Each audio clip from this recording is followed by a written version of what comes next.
Hello and welcome to the next edition of Rocket Launch Sports Picks. It is the Friday Orbit. It is May 8th, and we got some incredible action in NBA basketball. These playoffs have been quite awesome so far, especially these last 10 days. We have a great game in the Lakers versus Thunder. The Lakers were battling. They came out strong. They had a 1-point lead at the half, and it looked like maybe they would take a game in Oklahoma City and that they would go back to LA with more an advantage than people thought. But unfortunately, that ended up not being the case, at least unfortunately for them. Oklahoma City did pull away in the second half. They came out to a pretty commanding win. The Pistons won by 10, but that was also a pretty good game. But again, back to the theme. The Cleveland Cavaliers are not coming out of the gate strong on the road. They were able to rescue some points in the third. They made the game interesting, but Detroit was able to make the clutch plays at the end to take it. We'll get more into that, but let's go into our picks for yesterday. 2 for 5, better than 1 for 5 the day before, but still not where we want to be. There were some narrow ones. You can see SGA had 11 first half points. The Oklahoma City Thunder at large came alive in the second half. But it was amazing to see just how spread out their shot selection was, but also the multiple players that took their shots. AJ Mitchell, Isaiah Hartenstein, lots of field goal attempts. So this is an Oklahoma City Thunder team that is trying to play balance. They are trying to play to where they are not relying so much on SGA. I like seeing this style, and I think SGA overall had a solid game yesterday. He was strong, but in the end of the day, we did not get our bet of 15 or more first half points for SGA. Yes, SGA did end up with 22, 7 for 13 from the field, pretty solid shooting. Going to LeBron James, he was 1 for 4 from three-pointers. He had only one attempt in the first half, and this is where I'm like, okay, if the Lakers are going to get down in the game, then you're going to see more three-point attempts, and specifically more three-point attempts from LeBron. Now, the Lakers did shoot 37.9% as a team. Pretty good percentage overall, and they were able to use that to really stay in the game later on, but especially that first half, they were able to hit some threes pretty well. LeBron only went 1 for 4. He got like Rui Hachimura 4 for 7, Austin Reeves 3 for 6. They had some pretty good sharp shooting yesterday, but it wasn't quite LeBron's night from the three-point line. He did go 9 for 18 from the field, 23 points overall. Getting to the other game, Max Struss, he did not have as great of a game as he has been in the previous series against Toronto and in that game 1 against Detroit. He had 3 points, 1 assist here. He also was shooting 1 for 6 from the field in 28 minutes for only 3 points. A very quiet game for Max Struss. He was a player they really could have used, and I think if he was a bit more involved in the rebounding, if he was a bit more involved in the offense, Cleveland could have done better. They were hurt by James Harden's 3 for 13 from the field. Donovan Mitchell did have a relatively strong game with 31 points, 11 for 24. But again, Max Struss couldn't be the X factor that we thought he could be and that the Cavs kind of needed him to be, to tell you the truth. Then we go to the other side. We got Cade Cunningham. He was to go under 15.5 rebounds and assists. He had a solid game yesterday, going 7 for 14 with 25 points, 10 assists. That's about his season average. He's one of the league leaders in assists. But as we predicted, he wouldn't get too many rebounds. And if he got less assists, maybe he would have gotten a couple more rebounds. God knows. But in the end of the day, he did go under 15.5 rebounds and assists. Duncan Robinson, 5 for 9 from three-pointers, 6 for 12 from the field overall, so only attempted 3 two-pointers, and he was 1 for 3 in those two-pointers, but in the end of the day, very solid 37 minutes from Duncan Robinson. He was a factor in Detroit's win.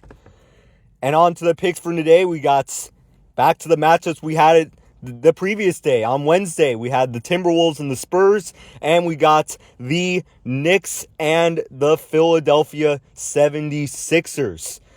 So the Philadelphia 76ers are trying to take a game at home, and we got a 1-1 tie going to Minnesota. Let's break down our picks for today. Let's start off with Jaden McDaniels going over 3.5 defensive rebounds. He's done that in 6 of his last 10 games. pretty consistent performance when you look at this chart. Then you look at the last 20. He's done it in 10 of his last 20. You can see a lot of red on the left-hand side. So I do like to take picks that do have quite a bit of red on the left-hand side where they weren't quite doing this single proposition, but then they do better. And you can see it right there. You can see that he has been getting more defensive rebounds. He's been more involved in the rebounding outside of Rudy Gobert. That's something that's great to see. You go to head-to-head, and head-to-head matchup right here against all the games against San Antonio. Obviously, he didn't get many defensive rebounds in Game 1, but overall, actually, it was Game 2. Game 1 he did, and in the other regular season matchups, even with Victor Wembanyama in the game, he's been able to get it done. And you can see even dating back to 2024, he still gets it done against San Antonio Spurs. That's going to be a good factor with a team that's in the middle of the pack in terms of allowing defensive rebounds. And Jaden McDaniels has been someone who has been called to step up for Minnesota. He's been playing hard. He's playing good defense in the series. It is time for him to get over 3.5 defensive rebounds. Let's go to the other side. Who will be defending him? Victor Wembanyama. Victor Wembanyama is indeed going to go under 17.5 field goal attempts. This is something that he has done in 7 of his last 10 games, including his last 5 and the first 2 games in this series against Minnesota. You can see that since he has come back from the injury, he's been a little bit more selective with his shots. Well, the injury was, that mid-April week. Even before that, you can see a couple of those red bars are from before his more brief than expected injury. But with these last 5 games in the Portland series, he has been able to select pretty good shots. His teammates are taking good shots. We talked about Devin Vassell the other night. You look at the last 20, you can see again a lot of red on the left-hand side of the chart. So you can see it's more of a recent trend. He is passing the ball quite a bit. Of course, he's been getting lots of blocks, but especially in that Game 1. Head-to-head, we're looking at, again, the first 2 games of this series, and something that was bucking a trend from before that. So this is where we are really riding on this recent trend of Victor Wembanyama taking less shots, giving more shots for his teammates, and San Antonio has continued to play well that way. Now, we looked from that Game 1, he was 5 for 17 from the field, but here in Game 2, he was a lot more selective. His shots were better. He was a better part of the offense. Even he talked about in his interview the fact that he felt like he was wasting energy doing things that don't help the team. You can see right now he is cognizant about being efficient on offense. He's going to get that done and go under 17.5 field goal attempts. On to the other matchup, the New York Knicks onside the Philadelphia 76ers. Philadelphia is trying to rescue one at home. They had a pretty solid Game 2. They were able to stay in that one. But Karl Anthony Towns is bound to go under 17.5 field goal attempts. Rebounds and assists like he has in the first 2 games of the series. Now, before that, you can see in the Atlanta series, he was racking them up. And that was in the last few games of the Atlanta series that the Knicks were winning. But you can see against the Philadelphia 76ers, with or without Joel Embiid, they are relying a lot more on balance. And especially on the offensive end, but also even with the contributing, with the rebounds and assists, that's what we expect to see. Just a kind of the same rationale as the Victor Wembanyama pick here. We're looking at balance in the way that the winning team is bound to play. Last 20 games, he's gone 6 for 10. Again, 60%, 6 out of 10. You can see those last few games in the Atlanta series, he was absolutely racking up. You can see those really high rebounding totals, 17, 14, 11, and 10. Now, another reason why we made this pick, you go to the head-to-head. It really looks like every time the Philadelphia 76ers are playing against the Knicks, they are really trying to take Karl Anthony Towns out as much as they can. And they've been able to do that relatively well, especially in the last 4 games. You can see he got 10 rebounds the last game. He was pretty close, and a couple other times he's been pretty close. But you can see some other times, 6 rebounds, 1 assist, 6 rebounds, 6 assists, 11 rebounds, only 1 assist. You can see that with Joel Embiid Again, we don't know if he's going to play yet, but even without him in the game 2, they were still able to limit Karl Anthony Towns. We believe that trend's going to continue, but I still think that New York is going to take a 3-0 lead, that they are going to essentially put this series away against Philadelphia. Let's go to our last pick, Tyrese Maxey. He is a man on a mission. He's got to get his team back in the series. Because he's a man on a mission, I see him going over 29.5 rebounds and assists. That is something that he has not done in the first couple games in the series, but he did that in 5 of the 7 games against Boston, especially the 3 that they won to put away the series. So this Philadelphia 76ers team, when Tyrese Maxey plays well, the Philadelphia 76ers click. And that's what we're bound to see right here with Tyrese Maxey. He's at home. He's got his home fans behind him.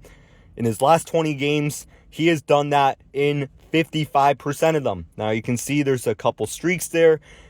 Towards the end of the regular season, he wasn't able to quite do it. You can see here and there. But again, those last 3 games against Boston, when he was a man on the mission, he was able to take over. This is exactly what the Philadelphia 76ers are going to need from him right here in this Game 3 tonight. You go to head-to-head matchup. Again, you're just looking at the last 2 games against the Knicks, the Game 1 and the Game 2 at the Madison Square Garden in that Rockets playoff environment. But before that, in 5 of his previous 6 games, he had gone over 29.5 points and rebounds combined. You can even see some days, like on January 3rd of this year in Madison Square Garden, he annihilated it, going for 36 points and 8 rebounds. Philadelphia 76ers need someone to step up today, especially if Joel Embiid's going to be out. And especially if Joel Embiid's going to be out, Tyrese Maxey is going to be a huge factor for the 76ers. Win or lose, we expect a dogfight tonight. We expect this raucous Philadelphia crowd to get behind the 76ers because we know what Philly sports fans are like.